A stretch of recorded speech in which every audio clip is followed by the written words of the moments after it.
시중에 논란을 제공하고 있습니다. 특히 관련 시민단체 이사장이 여당 비례대표로 국회에 입성하면서 그 논란은 증폭되고 있습니다. 그래서 오늘 저는 역사적 위안부 문제 정치 도구화를 우려한다라는 주제로 여러분한테 말씀을 드려보겠습니다. 여러분 아시는 바와 같이 이용수 할머니는 1992년부터 위안부 문제 진상규명과 피해자 명예 회복을 촉구하며 시민단체 주도의 수요 집회를 이끌어온 위안부 운동의 상징적 인물입니다.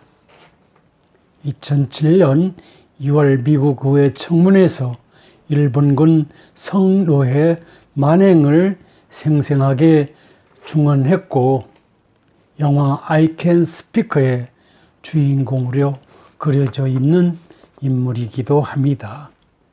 그런 할머니가 최근 기자회견을 자청해서 수요 집회를 주도해온 시민단체의 의혹을 공개 폭로하면서 파문은 점점 커지고 있는 것입니다. 할머니가 제시하고 있는 메시지는 크게 네 가지로 요약해 볼 수 있습니다. 하나는 그동안 속을 만큼 속았고 이용당할 만큼 당했다.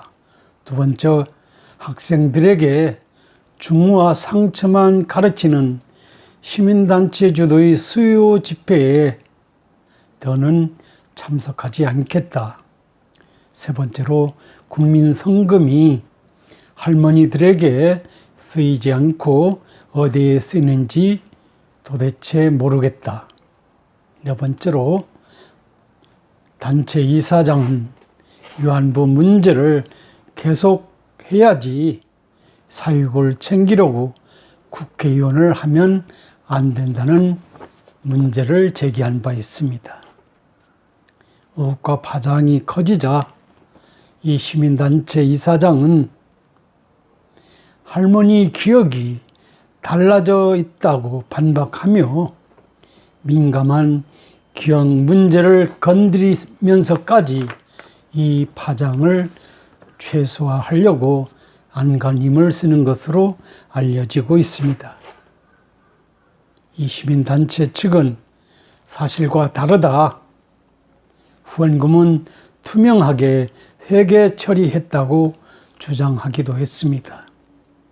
또한 이 단체는 할머니 기자회견을 주도한 측이 이 시민단체에 악감정을 갖고 할머니를 부추기며 논란을 증폭시키고 있다고 비판하기도 했습니다. 더 나아가서 시민단체 대표자, 즉 국회의원 당선자는 국회의원이 된 것은 현장만 달라진 것이지 위안부 문제를 국회에서 해결하지 않겠다는 것은 아니지 않느냐는 그런 해명을 내놓았습니다. 그럼에도 시중에서는 위안부 이슈를 어렵게 끌고 온 시민단체 이사장이 노력은 물론 평가를 받아야 되겠지만 국회의원 자리를 덥석 받아든 것은 어떤 측면에서는 경솔했다는 그런 이야기를 하고 있는 것입니다. 진정한 활동가라면 초심대로 끝까지 항상 조연으로 남아 있으면서 그 문제에 매달리는 것이 상책이 아니냐 하는 것입니다. 특히 위안부 문제를 지난 3년간 사실상 방치한 현 정부가 더 근본적인 원인을 제공했다는 비판도 터져 나오고 있는 것입니다. 대통령은 2017년 12월 박근혜 정부의 2015년 12월 한일 위안부 협상은 중대한 흠결이 있다고 비판했습니다.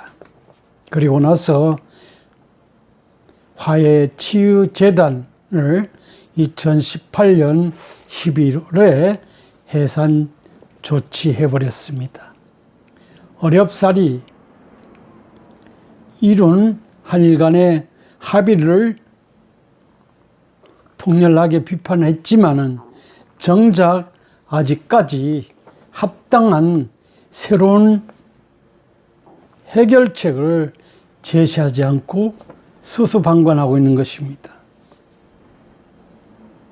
시간을 허비하는 바람에 2015년 한일 합의 타결 당시 46명이었던 생존 위안부 할머니들은 이제 겨우 18분만 남아있는 상황입니다. 이들이 오늘을 어떻게 달래려고 하는지 무지한 국민으로서는 이해할 수 없습니다. 대책을 수립해서 많은 분이 살아있을 때 이분들의 어떤 노여움을 풀 수 있는 그런 청약을 마련하는 것이 정부의 본분이다, 정권이 본분이라고 본다면 전혀 예사로워 보이지 않습니다. 이번 수요 집회 단체와 할머니 갈등 또한 단순히 개인 차원을 넘는다는 것입니다. 국가적 이슈이기 때문에 전혀 간단해 보이지 않습니다. 특히 위안부 문제는 보편적 인권 문제로서 정부 여당만이 선점할 문제도 아닙니다. 대처할 문제도 아닙니다. 위안부 문제는 국내 정치 문제 또한 아닙니다. 일본과 관련된 국제적인 이슈라는 점에서도 전혀 간단해 보이지 않습니다. 더 나아가서 역사적 문제로서 국민의 시각에서 국민의 어떤 요구에 부응해서 진중한 대처가 요구되는 중차대한 현안 중 현안입니다. 그럼에도 여태껏 정부 차원에서 해결의 실마리를 제시 못하고 있는 이유 뭔지 궁금하기 짝이 없습니다. 달랑 시민단체에서 어린 학생들을 상대로 한 소위 수요 집회의 대상으로 전락시키는 그런 악수를 스스로 만들어 놨는지 여부도 좀 궁금하기 짝이 없습니다. 그리고 관점에 따라서는 계속 집권을 위한 특히 어린 유권자를 상대로 한 어떤 선전 도구로서 이 수요 집회를 계속 활용하려는 의도는 없었는지에 대한 궁금증을 갖게 한다는 점일 것입니다. 우리가 알기로는 현 정부가 인권을 제일로 하는 진보 정부라는 주장, 이번 사태를 통해서 본다면 헛구호였을 수도 있다는 그런 생각을 하게 합니다. 게다가 최근 전 부산시장이 성추행 사건과 관련해서 친여 여성 단체들이나 보편적 인권을 주장하기까지 하는 민번의 반인권적 수준의 어떤 소극적 행태를 통해서도 이런 정황 합리적으로 의심하지 않을 수 없다는 그런 생각을 여러분한테 말씀을 드려봅니다. 현 정부의 인권 이슈 선점을 통한 인권정부 운운은 자신들만이 정치를 위한 도구와 노림수가 돼서는 안 될 것입니다. 인권은 인권 문제일 뿐이고 인권이 정치 도구화 되는 것은 반헌법적이라고 하지 않을 수 없습니다. 특히 강제징용이나 위안부 문제는 다른 나라와 직접 관련되어 있다는 점에서 현 정부와 전 정부의 실패나 흠결을 노골적으로 비판하고 단정했다면 임기 3년이 지난 현 시점에서는 그럴싸하고 합리적이고 누구나 공감할 수 있는 해결책이 마땅히 제시돼서 18분 아니면 더 생존했다면 더 많은 할머니들이 원한을 풀고 영면할 수 있도록 하는, 그리고 원한을 풀고 나머지 여생을 즐길 수 있도록 만들어주는 것이 정부의 책무라고 본다면 어쨌든 정부의 소극적 행태에 비판하지 않을 수 없다는 말씀을 드려보겠습니다. 그런데 아직까지 해결책 제시하지 못하고 있을 뿐만 아니라 제시하려는 시도도 국민적 시각에서 언론에 드러나 있지도 않습니다. 다만 드러난 것은 비례대표 공천으로 관련 시민단체를 공치사한 후에 다음 대선에서 특히 18세 전후의 유권자를 위해서 다시 계속 써먹겠다는 논리로 이 위안부 문제가 안착되고 있는 것은 아니냐는 그런 의혹도 갖지 않을 수 없다는 것입니다. 이런 것은 관계자를 비례대표로 당선시켜주는 공치사가 이루어졌다는 것을 통해서 나름 음미해 볼 수 있기 때문에 감히 그렇게 말씀을 드려봅니다. 아마 다음 대선에서도 계속 써먹을 것입니다. 이런 경우를 연상한다면 전 정부나 현 정부가 도찐개찐이 아니냐는 그런 비아냥도 가능해 보일 것입니다.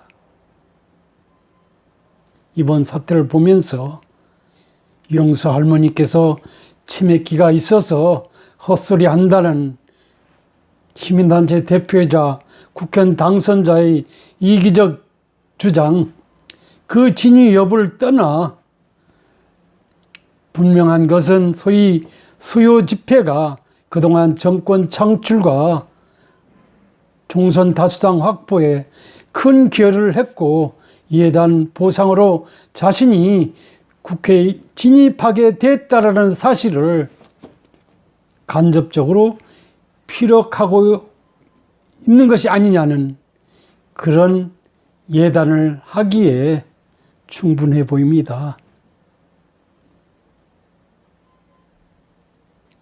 국민에게 소득이 있다면 이번 사태가 인권 문제가 정치화되고 있는 현실이 얼마나 위험한지를 생생하게 각인시켜주고 있다는 점일 것입니다. 인권이 정치화, 그래서 우려하지 않을 수 없습니다. 인권 후진국으로서의 전락을 개탄하지 않을 수 없습니다. 말로만이 인권을 그리고 실천하지 않은 인권을 지향하는 정부의 행태를 비판하지 않을 수도 없을 것입니다. 정치 도구화를 통해 집권만 하면 그만인 것은 아닙니다. 국가의 존재 이유는 국민의 안위와 행복, 그리고 개인으로서의 어떤 천부 인권적인 모든 문제를 해결해주는 그런 주도자여야 하기 때문에 감히 그렇게 말씀드려 봅니다. 인권은 무시할 수 없습니다. 인권은 정치 도구가 돼서는 안 됩니다. 위안부 문제, 국내의 어떤 그 정치 이슈화로 악용할 것이 아니라 진정 18분이 살아있을 때 원만하게 해결해서 이분들이 노여움을 풀고 인생을 마감할 수 있도록 하는 국가의 책무, 정부의 본분을 다해 주실 것을 당부드리고 싶습니다. 감사합니다.